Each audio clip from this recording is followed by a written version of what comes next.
Good evening from Vietnam. Good morning to you, Tom. Thanks a lot for spending your beautiful morning to join our Insight Sharing Show and share your stories and your insights to our global audience. And on behalf of the listeners around the world, I want to say thank you for your generosity. Thank you very Oh, much. thank you.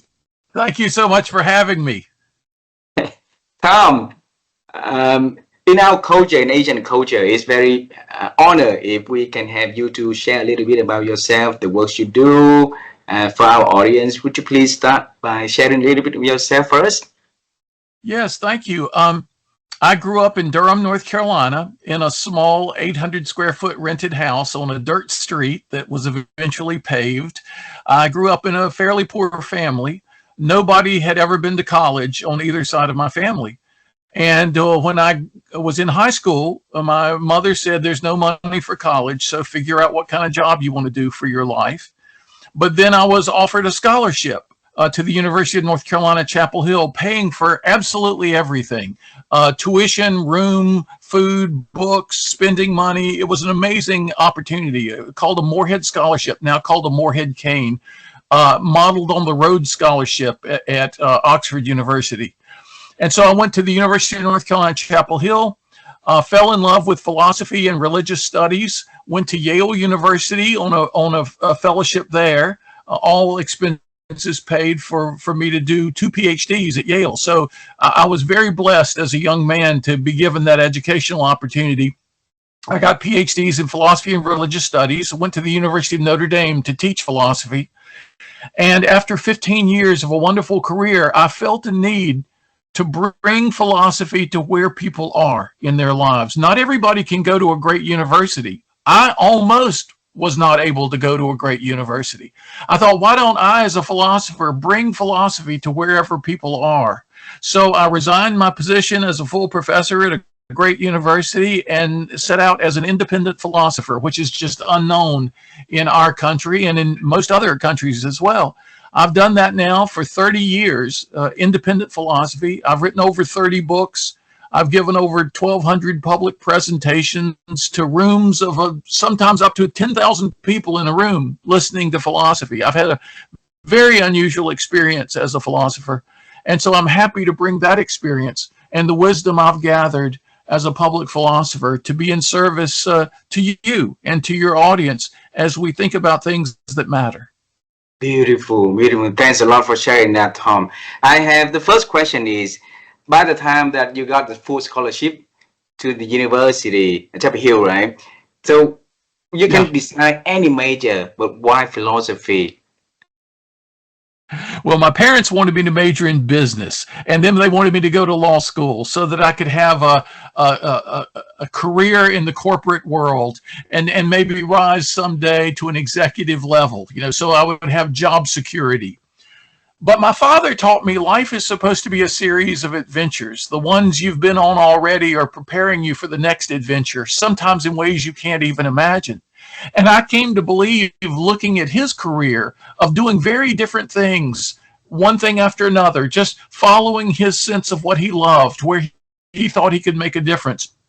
And so when people said, you've got to choose a safe path, you've got to choose job security, I thought maybe the only real security in life is living your proper adventure. And so I tried to look within and to see what it was that intrigued me to study that I might be able to use to make a difference for other people. And it became philosophy and religious studies. And my mother never could understand how I would ever be paid to do that. Who would pay you to know these things? She would say. I said, I don't know, but I think I'm supposed to do it. I feel a sense of calling to do it. And as a matter of fact, it's been a wonderful career. Here I am at the age of 72. I'm still in the most creative period of my life. I just finished writing 2 new books. I have another one in my computer. I have new ideas every day. So I'm just going to continue to live my adventures. Live proper adventure, right? In 10 That's years in the right. university as a professor, and then you took another proper adventure to become independent philosopher, something that's completely new in America and as many Yeah. other countries around the world. You tell us, what is an independent philosopher doing? Well, when I was first asked to give a talk to a business group, um, Mm. a group of young business people came to me and said, "Could you give us a talk about ethics and about the ethics of decision making, how to make good decisions?" And I said, "Okay, that's not my specialty, but sure, I'll come up with something." I gave a talk to about 50 or 60 people. And everybody there started asking me to come to their real estate company, their bank, their church, their civic organization, Rotary, Kiwanis, all these community clubs, and give the same talk. And nobody was offering to pay me for that. I didn't even think I should be paid. I just wanted to build bridges between the university and the community. And so for 2 years, I was giving free talks to anybody who would ask. And then somebody said, "Oh, we've got a budget for a speaker." I said, "Oh, I didn't know speakers got paid for this." And pretty soon, everybody that was calling me had a budget for a speaker. Again, a big surprise. And it wasn't much at first, but within a year or two, people were offering me to pay me for an hour what my university paid me for a year of teaching. And I thought, well, this is unimaginable. One company, Merrill Lynch, in 1995, had me speak to their global leadership team. One of their top executives had graduated from Notre Dame, where I taught, and he knew about what I was doing. And so he had me invited to speak to this group of 750 global leaders. And that one talk of 45 minutes led to over 50 invitations in a 3-year period. And they would tell their friends at other financial service companies and other banks, who would then tell their friends. And pretty soon I was speaking to Ford Motor Company, General Motors, Toyota, Mercedes-Benz. I was speaking to Merrill Lynch, Bank of America, Raymond James Financial Services. I was speaking to the United States Air Force, to 1,500 of their top officers. Every kind of organization was hearing about what I was doing. And that, as you can imagine, kept me busy. One year in 1998, I was in 93 cities giving philosophical talks on success, on corporate culture, on human happiness, on how to deal with change in our lives. Whatever people would ask me to speak on, I would look back through the history of philosophy to find the greatest wisdom that we have on that topic. And I would put it together into an energetic and entertaining hour so that people would laugh a lot. They would hear great stories, but they would go away with ideas they could use right away. So that's how I, as a public philosopher, have been serving people. And now people are asking me to serve them on an individual level as a coach, almost like an executive coach, but a philosophical version of that, like a guide. And that's a new development in my service as a public philosopher. Beautiful. I want to bring you back to the first public speaking that you gave. And it was Yeah. free. And for 2 years, you've been working, giving out, free talks. And then one day, it build you a career with, like go to the public and share your knowledge and insight and stuff like that. But that first Right. talk is very important on the topic of ethics, right? Where it's Right. not that's something that you are familiar with, and you said that you're going to come up with something. Yeah. All right. So normally, normal people will say, okay, if it's not an area that I'm good at or I'm an expert in, I'm gonna just walk away and give that opportunity to somebody else. But Tom Morris decided to say yes, and then figure it out later. So what happened in your mind back then when you respond to them that way?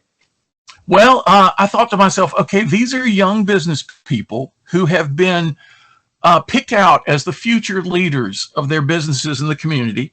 They want to have a session on ethics, on how to do the right thing, how to make the tough decisions in an ethical, honest, honorable way. That's not what my specialty was. I could have told them to call 3 other people at Notre Dame who did have that as a specialty. But I thought, here, why should I pass up this opportunity to try to do something good? Because maybe if I look into this, I'll learn something, and then I can pass that on to them. So it will not only be good for them, it'll be good for me to stretch myself a little bit. And I'll tell you something, this has become a career pattern for me. When people say, hey, have you ever spoken on disruptive change, how to deal with hard change? And I would say, no, never have. Would you be willing to put together something? Sure, okay, I'll look into it. I've always been open.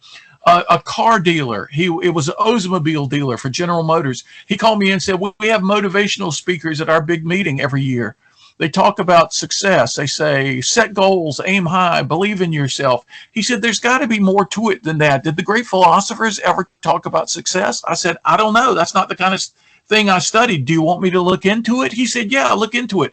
So I looked into success and I gave a talk for the Oldsmobile dealers. They got so excited. I said, oh, maybe I should give this talk to other groups. And I did for other groups, and they all got excited. So I wrote a book about it called True Success, A New Philosophy of Excellence. It was my first non-academic book. I had written 10 or 11 books for other professional philosophers on deep, technical, philosophical topics.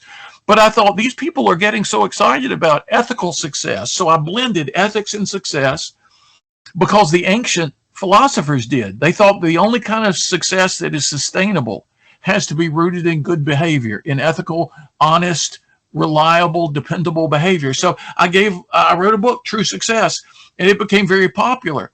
And then I realized, okay, there's another side of success other than just goal setting. The other side of success is relationship building. Nobody ever succeeds by themselves. We always succeed because of partnerships and assistance from other people. So I looked into that and wrote a book about that called If Aristotle Ran General Motors. And again, this was all new to me. This was not what I studied in college or in graduate school. It was a side of philosophy that people had forgotten about, the practical side of philosophy. Everybody was doing the technical side, logic, metaphysics, epistemology, aesthetics, asking very theoretical questions. But there's a whole side of philosophy that's very practical that we had forgotten about for 100 years. So I was able to be the pioneer to rediscover the practical side of philosophy, the wisdom side, the idea of philosophy, not just as a way of thinking, but as a way of life. And so that has enriched my own life immensely ever since. Beautiful. And then what did your mom talk to you when she figured out that you could have a beautiful life as an independent public philosopher and can really make more money than a professor in teaching? Yeah, she was very surprised by it. I mean, she was very proud that I was at a famous university like Yale for graduate school and Carolina for undergraduate. She was very proud that I taught at a famous place like Notre Dame. But then when every business she had ever heard of, IBM, paid me to come and speak to thousands of people. Every other company that, the grocery store where she would go shopping, the food she would buy, those companies had hired me as a philosopher. She was amazed that in answer to her question, who is ever going to pay you for this? She was amazed the answer was almost everybody. but for the 2 years of relentlessly working and giving speeches for without any like money coming back to the family, Yeah. it must be a lot of challenges financially also for you. And now there's a lot of people that working on their dreams and facing such similar challenges like that, financially issues, to maintain a normal operation at home. So Tom, back then, what did you talk to yourself every day? Yeah. I said, I'm learning, I'm growing. And I did have my teaching job. I didn't leave Notre Dame until my income from speaking was double my teaching income. And so I thought, okay, now I can make a transition. Also, when I left, I didn't just jump off the cliff. I didn't just jump off the side of a mountain. I said, could I have a leave of absence for 1 year so that if this works, I'll stay in North Carolina, but if it doesn't work, I'll come back to Notre Dame. And they said, okay, you can have a leave of absence for 1 year. And in fact, they paid half my teaching salary they gave me for that leave of absence. And I was also making income from the speaking. So that gave me a period of trial. So I tell people, don't be crazy. Don't leave what you know in a way that's foolish. Be wise about transitions. You use the word proper adventure. A proper adventure is a wise adventure. Don't leap into the dark where you don't know where you're going, but make sure you prepare a path as you go. So I was giving these talks for free at the same time I was teaching. So we did have the small teaching income, never paid, philosophy professors are never paid much, but that was enough for my family to get by on while I was learning this new area of how I could be of service to people. And I've come to believe there are four stages of life, and there are four main human activities. Each one of these activities defines one of the stages, but all four activities go on in each stage. For example, let's say our first 25 years. Let's divide 100. Let's imagine living 100 years and divide it into four 25-year periods. The first 25 years, the main activity is learning. You're learning about the world. You're learning about yourself. You're learning about other people. You're studying in school. That activity is very important for the first 25 years. It's probably the dominant activity. The next 25 years, the dominant activity is building. You're building a family, you're building a career, maybe you're building a business, you're building your structures, friendships, relationships that will serve the world the rest of your life. So you've done your main focus of learning. You're still learning while you're building, yes, but building has become your main activity, and learning is a secondary activity serving the building. Then from age 50 to 75, I think serving should be the main activity. So you're also learning, you're also probably building, but mainly you're trying to be of service to others. That's your main focus. And then in the fourth stage, from the age 75 to the age 100, you're guiding. You're sharing wisdom with others that you've accumulated throughout your life. Now, hopefully you're also learning, you're also still building, you're also still serving, but you're serving by way of guiding mainly. That is the premier of the activities. Now, I think young people learn best when they also try to build, serve, and guide those of their peers and younger children. And so I think each of the stages of life is enriched by all four activities, but there's one that rises to the top in each of these four stages: learning, building, serving, and guiding.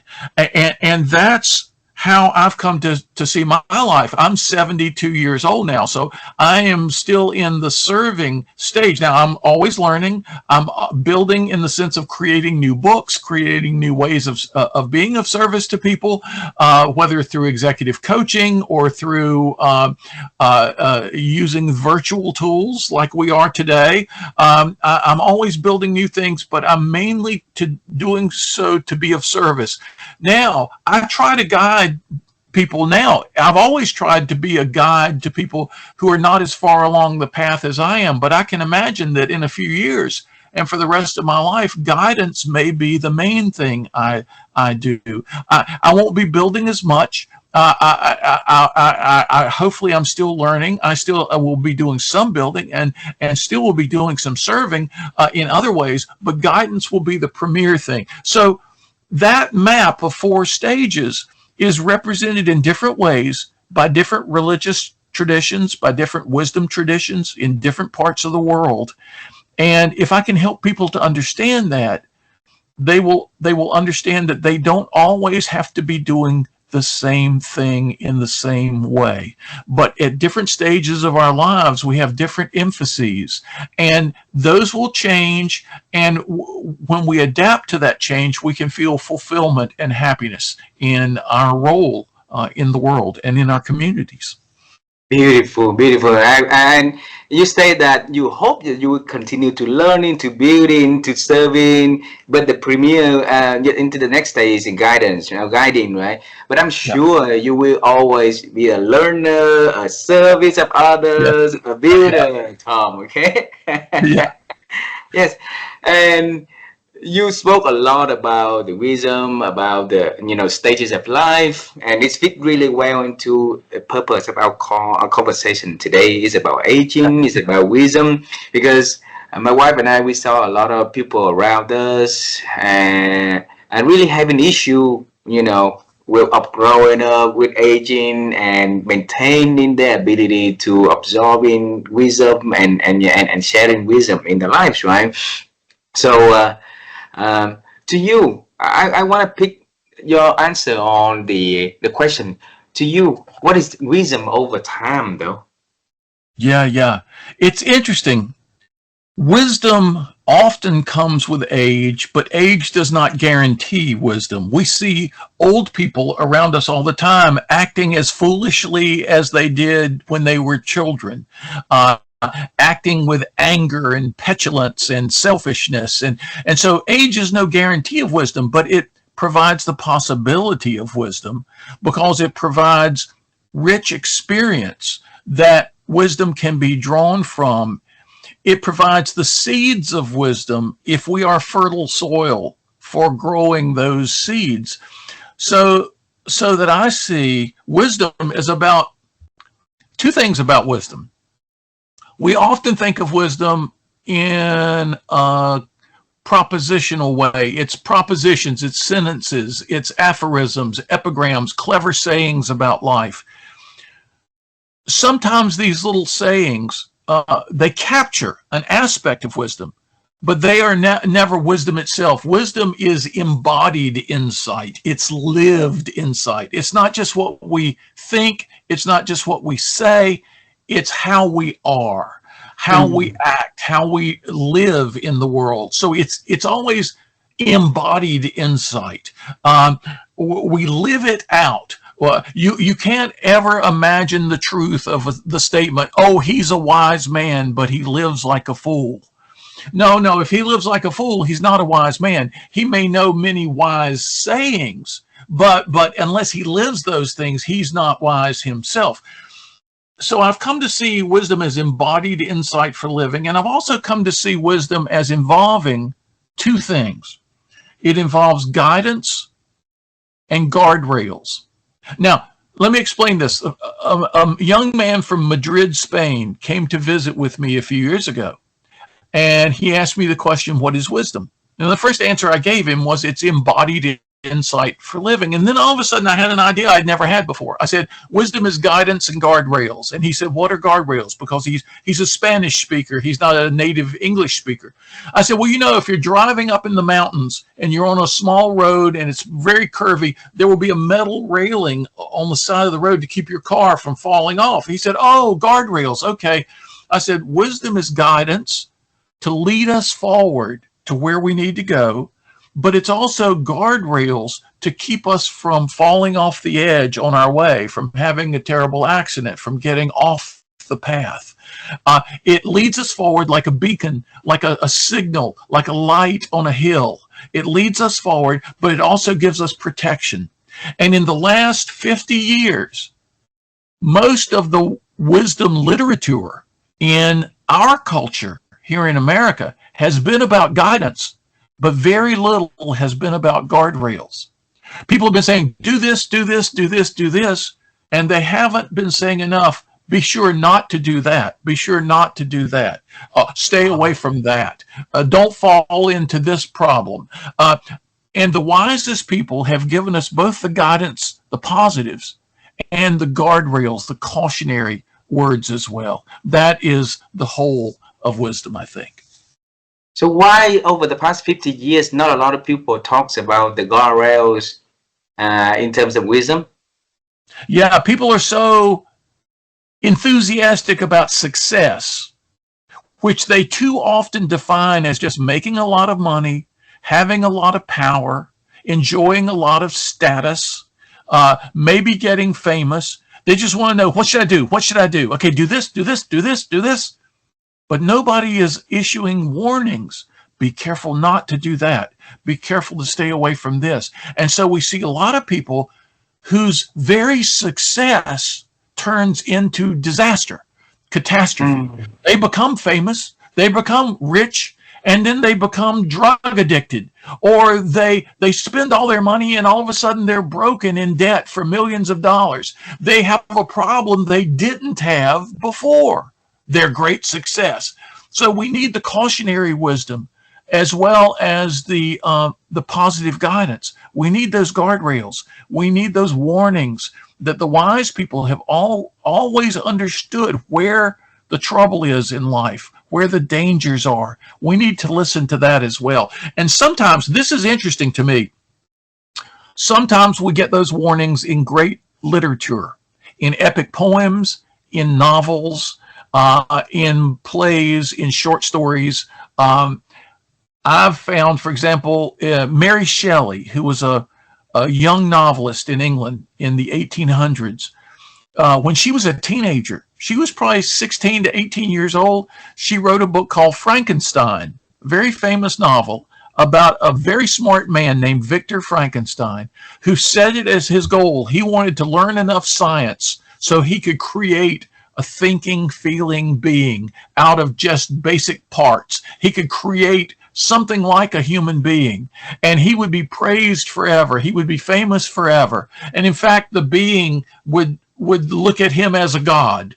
And so he set his goal, and he did everything the guidance wisdom tells you to do. Do this, set a goal, be confident, focus your concentration on what it takes, be consistent in your pursuit of the goal. He did all those things, and he created a monster he let loose into the world, a monster he couldn't control, and who killed the people that meant the most to him. Now, that's a cautionary tale, a great metaphor for success in many people's lives who follow the guidance but don't pay attention to the guardrails. Victor Frankenstein's problem was his motivation was selfish. His motivation was self-aggrandizing grandiosity. He wanted to be famous. He wanted to be great. He wanted to be worshipped. He had no thought about the good of others, the common good. And so because he attained his goal, he unleashed into the world a monster he couldn't control. Well, boy, that's a great metaphor for a lot of people's success in the world today. It's not answerable to the guardrails that the wise people have given us. So I tell people, read great fiction, read books like Frankenstein, read an epic poem like Beowulf, which was an Anglo-Saxon epic about a great warrior who, as he grew older, didn't change the way he did things. And he just wanted to, just like Frankenstein, he wanted to be famous. He wanted to do things by himself so he would get all the praise. But he set himself up for his own demise, his own death because of that. We have great cautionary literature throughout history. I advise people to read it. In fact, one of my new books is going to be exactly on that. Oh, really? What's the book's name?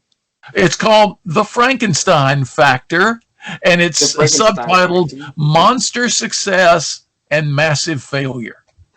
Monster Success and Massive Failure. I'll look for it. So, besides the guardrails is lacking in our life, what else do you think is a major impact on us to be able to be aging with wisdom, though?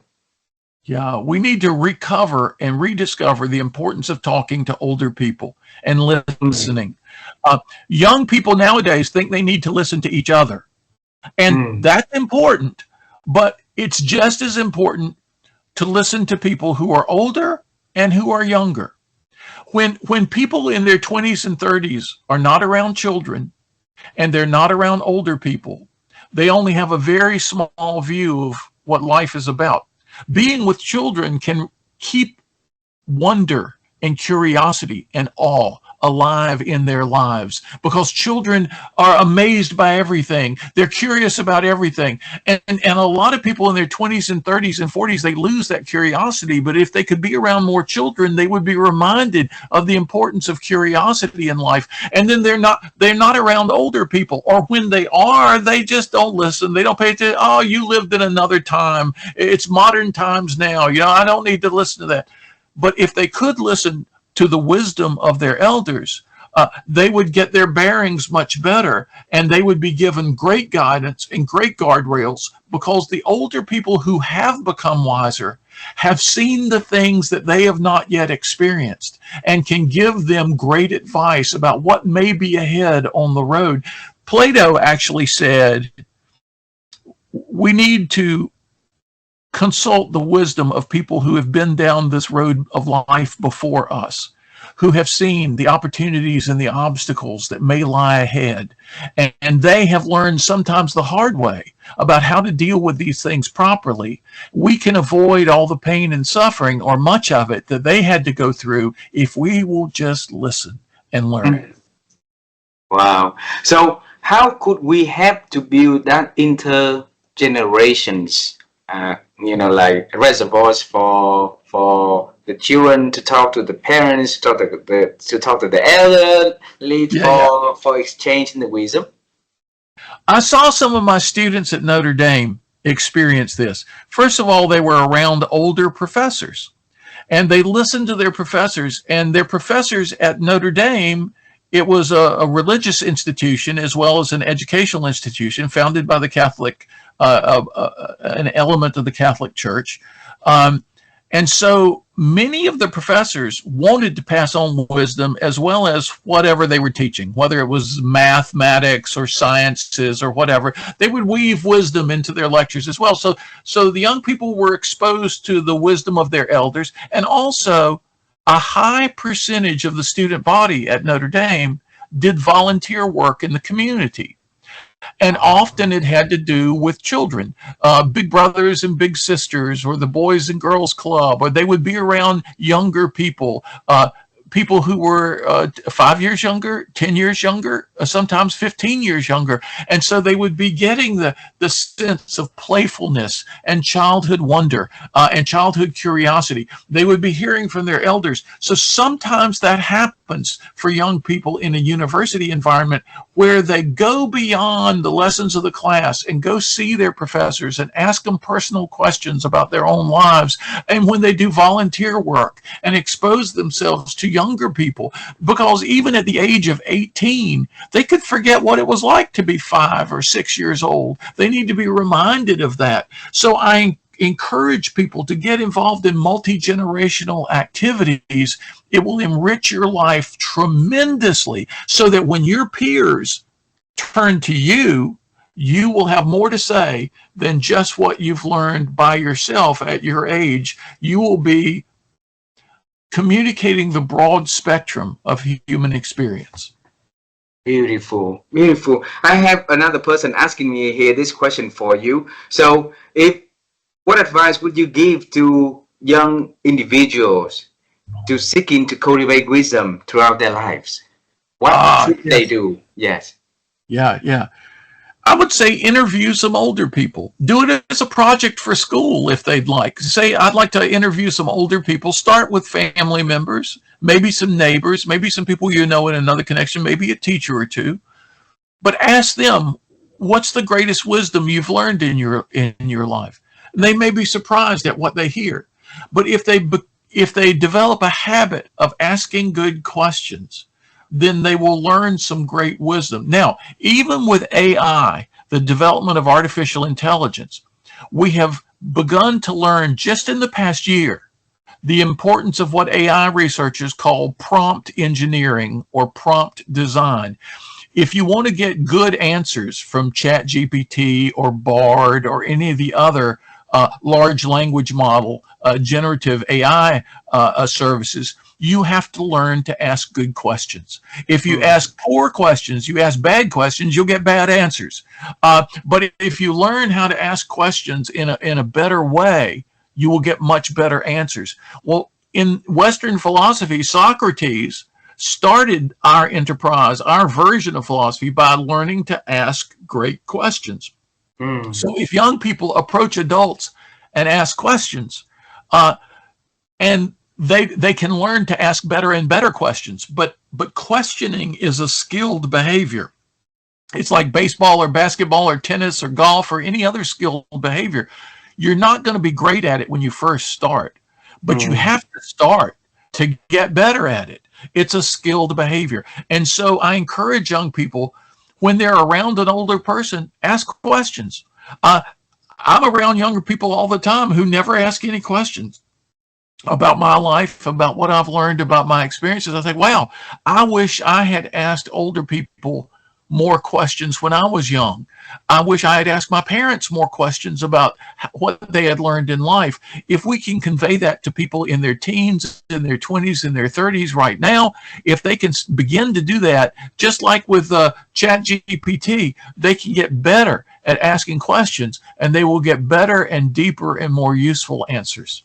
Beautiful. Tom, I note down in here in this note that you say that some people who are aging, who speak a lot of wisdom, but they're not, they don't have it.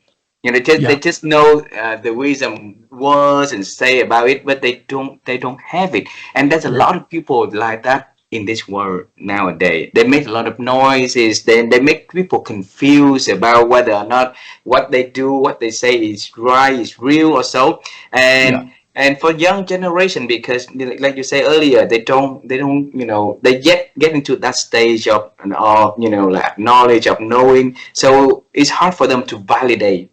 yeah. So in what way we can help these people to validate the information they receive, which one is wisdom and which one is not wisdom, for them to not bring too much garbage into their lives though. Yeah, yeah, yeah. There was a writer, a British professor of literature back in the 1960s. He was very popular, named C.S. Lewis, Clive Staples Lewis. He was Professor C.S. Lewis. He wrote some very popular books. He Yes. said, every age, every period of history has its hidden assumptions. Assumptions in our thinking we're not even aware that we have. A way of viewing the world that we don't realize is maybe not the best. We just grew into it, and it's like we're not even aware of it. There's an old parable of two young fish swimming in the sea, and an old fish comes up and says, "How's the water today, boys?" And young fish looks at the other and says, "What's water?" You see, they've been in it their whole lives, and so they're not even aware that it's an element that they're in. C.S. Lewis said every historical period has its own assumptions, many of which may be false. We need to read the books of other historical periods to give us corrective understanding against which we can judge our current prejudices. He said, the books of the future are not yet available, unfortunately, so we should all try to read the books of the past because they were written with different worldviews, with different assumptions, and across different cultures. You can correct for your own prejudices, because there are people right now who are very popular on the internet with little short, snappy wisdom sayings. But if you think about the sentence that they give you, you think about it enough, you realize, well, it's not literally true. There are all these exceptions. There are all these qualifications you have to make. But all they're looking for is something short and snappy that could be on a t-shirt, that could be on a car bumper sticker, that could be on a meme, an internet meme, and a little poster. Sometimes those short, snappy aphorisms are not accurate. And so we Mhm. need to question, always question. So I say to young people, try to read old books as well as new books. Try to question what you hear. Survey many sources of information. Don't just trust one. And Mhm. always ask other people what they think. Be intellectually humble, because humility ends up being almost like what we call a superpower.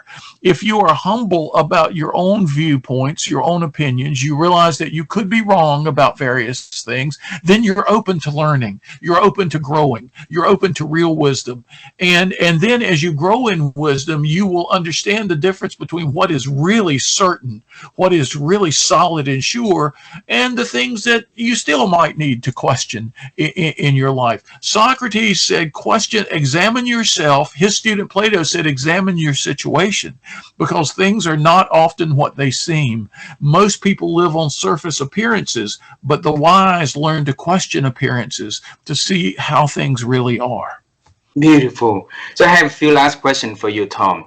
And Yeah. the next one is about embody wisdom. All Yeah. right. So now we have all the information. You accumulate the insights into your body. So how can you make it a lifestyle? Yeah, it's not easy, and it's never perfect. In fact, I wrote a little book about patriotism a few years ago, a love of your country, and it came out in this country and in other countries. It was called The Everyday Patriot: How to Be a Great American Now. But I hope that people in other countries would also read it. And a young man from Romania wrote me and he said he loved the book, and because of it, he wanted to be a better Romanian. And I said, that's exactly what I want from this book. So I took people back to the founding fathers of the United States, the people who wrote the Declaration of Independence, the people who wrote the Constitution, because they read philosophers from ancient times, and they learned about life, liberty, and the pursuit of happiness. They learned about equality. They learned about freedom. And I was in a book club, a virtual book club once, talking about these things. And a man said, well, how can you say the founders had these values of liberty, freedom, equality? Because some of them had slaves. Some of them had no regard for the opinions of women. Some of them had no regard for the opinions of Native Americans, the indigenous people on the continent. And I said, well, look, he said, I don't think they had these values at all. I think it was just lip service. They were just talking about these things. I said, well, wait a minute. There are two ways of having a value. There are two ways of understanding what it is to have a value, like freedom or equality. I said, one is the absolutist view. And the absolutist view says, unless you live something perfectly, with perfect consistency, you don't have it as a value at all. I said, if we took that view of what it is to have a value, hardly anybody would have hardly any values at all, because we're not perfect. So the absolutist view seems to be an extreme view. So what else is possible? I said, an aspirational view. The aspirational view of what it is to have a value says this: if a value like freedom or a value like equality is one you aspire to live in accordance with, if it guides you like that light on a hill, and even though you struggle and stumble and sometimes are inconsistent, you realize that and pick yourself up and try to get better, then it is one of your values. It's an aspirational value. You don't live it absolutely, but you live it in an aspirational, imperfect, struggling way. It is still your value. And I say the same thing about wisdom. In this world, it's hard to imagine somebody who embodies wisdom perfectly. Maybe there are such people. The Stoic philosophers of ancient Greece and Rome said maybe once every 500 years there's a perfectly wise person. But most of us are aspiring to live wisdom. And so we embody it, but imperfectly. Now, the big problem with a young person is they see an older person who slips and falls, and they say, oh, he's a hypocrite. He doesn't really believe that. I'm not listening to anything he says. That's a false approach. That assumes the absolutist view of wisdom. If you have in mind an aspirational view, you say, okay, he says some wise things, he does some wise things. He messes up too, like all of us, but he still shows me a path forward. I think I can learn to embody wisdom too. Even if I struggle, even if I fall short, I will correct myself. I will get better. With an aspirational view of what it is to embody wisdom, you are always growing. There's an ancient Hindu proverb that says, success is not being better than some other person. Success is being better than your previous self.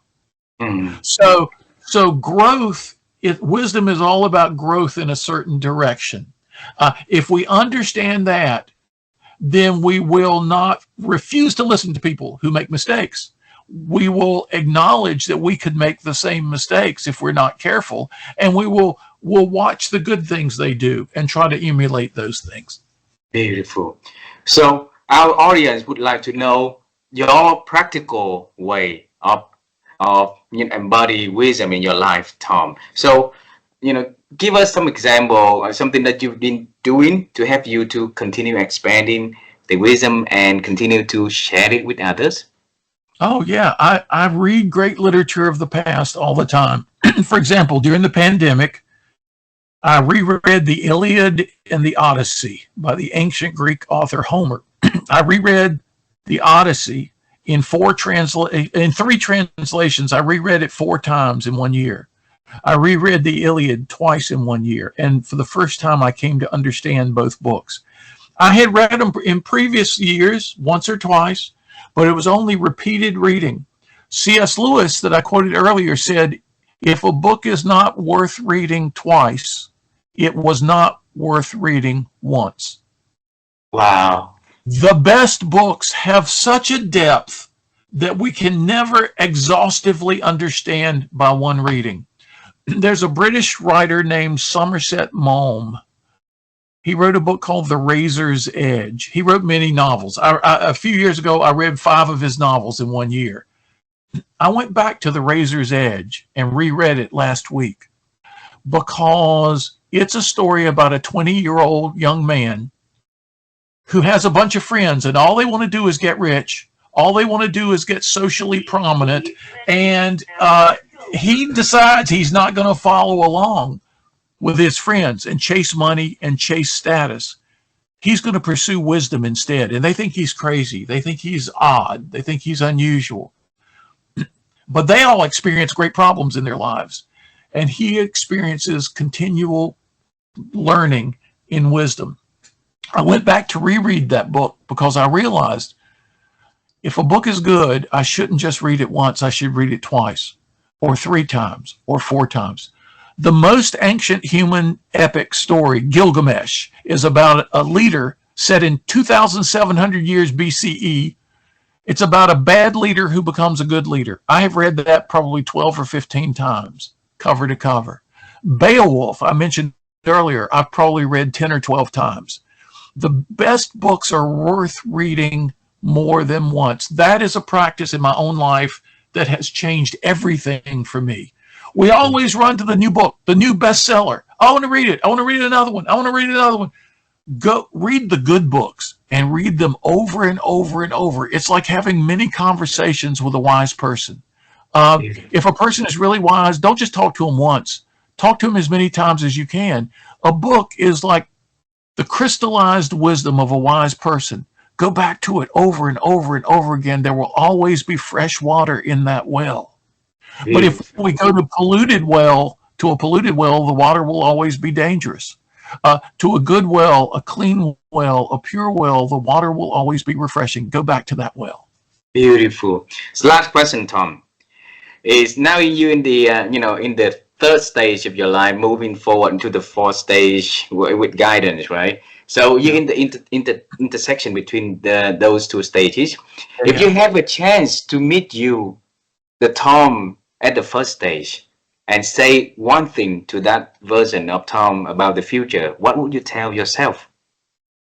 Never let fear restrain your choices in your life. Never be afraid of other people's reactions. If you think something is right to do, do it. Be courageous. Too many times in my life as a young person, I was afraid of what somebody else would think if I did something I thought to be right, or I was afraid of a conversation that needed to happen because I was afraid the other person would get angry at what I had to say. I wish I had had more courage as a young person. Now, a lot of people look at my career and think I'm such a courageous person. I was willing to leave a lifetime job at a great university to try something that nobody else was doing. You must be so brave. Well, in some things, but in other things, I let other people's opinions keep me from doing what I knew to be the right thing. But I wish I had been more courageous in those little things. So if I could talk to my earlier self, I would say, be careful. Fear can be an important guide in life when you're confronted with true danger. But we fear things that are not dangerous at all. In fact, sometimes we just fear other people's opinions of us when we do the right thing. Fear is a feeling. Courage is a choice. Always be willing to make that choice to do the right thing. I would tell my younger self, don't let yourself fall off the road because of fear. Always believe in the right thing and have the courage to do it because you will be rewarded for that.